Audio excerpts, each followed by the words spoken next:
So I cannot find the exact article. I remember my mom showing me an article when I was 13 about a young boy in Uganda who was forced into joining the police army in the middle of the night. He woke up to men with guns, waking him up and telling him that he must kill his entire family or they will kill him right then and there. They handed him an axe and he was forced to kill his entire family. The rest of the article went on to tell of all the horrid things he had to do, but how in the end he was saved and how that truly changed his life. I remember that my 13-year-old self was horrified that someone my age would have something so terrible happen to them, but I felt that there was no way for me to help someone that was across the entire world. While my interest in Uganda started from this article, it has evolved to include more of Uganda's problems through research.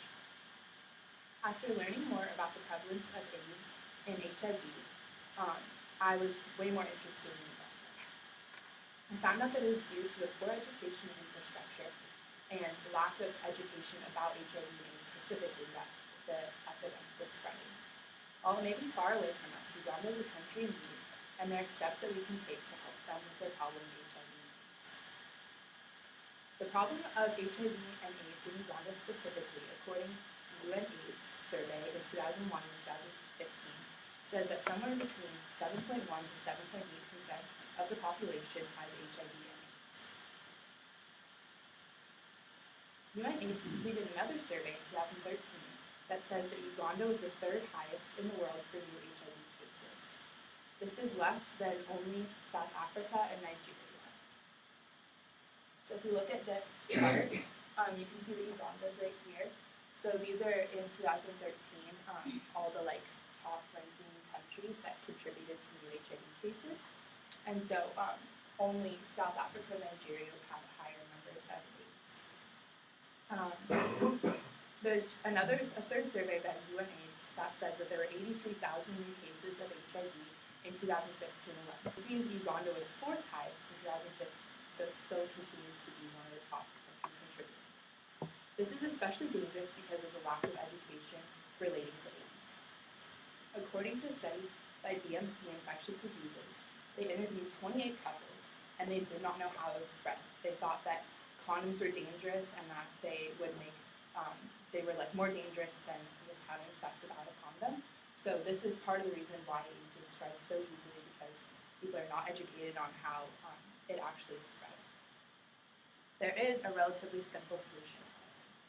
According to a study by Julia Behrman, for every additional year of primary school education that a student completes, their chance of contracting HIV goes down by approximately 0.5%. This seems like a really small number, but considering it's only 1 year of education, it could have a profound effect on students depending on how many years they complete. As stated by Ibrahim Kassiri, it is found that having a higher education and access to health facilities has a positive effect on individuals' sexual choices. This means that the more education a person receives, the lesser chance they have of contracting HIV. This is not true all the time, according to the study, but that it has been seen that there's a positive correlation. As for the future effects of education on the crisis of HIV, considering that 48% of Uganda's population is under the age of 15, as stated in the survey by Population Reference Bureau, there could be a profound effect if more children were educated and therefore had a better chance of not contracting HIV. Considering that half the population is under 15, if this population had more education, then there would be a better chance of HIV not being spread. In a study done by S. London, it explained that gains in education may be behind the decline in HIV transmission. So basically there were a couple studies that all stated that an increase in education can cause a decrease in HIV. Only 36% of students complete primary education in Uganda, according to a study by UNICEF. So if this number was increased, it could dramatically affect the number of children with AIDS by decreasing it. Schooling can change and will change the prevalence of HIV in Uganda. Here's how you can help. So a couple years ago, about the same time that I found out about the article, a woman from my church, it was maybe 3 months later, she decided that she wanted to start an orphanage in Uganda because she had visited the country and she saw how terrible the conditions were and how many children were in need. And after talking to some locals, she was told that Westerners think they can save the world by starting orphanages in Africa. They don't ever just stop and listen to what we need. We are dying to learn. You can give us money, but we will just turn around and buy the fanciest radio we can find. You can give us clothes for a year, but in a year it will have holes in it from moths. But if you give us education, you will give us life. You will give us a real chance. So instead, she decided that she was going to start a school, and through funding, she actually opened a school called Mercy's Village, which is behind me.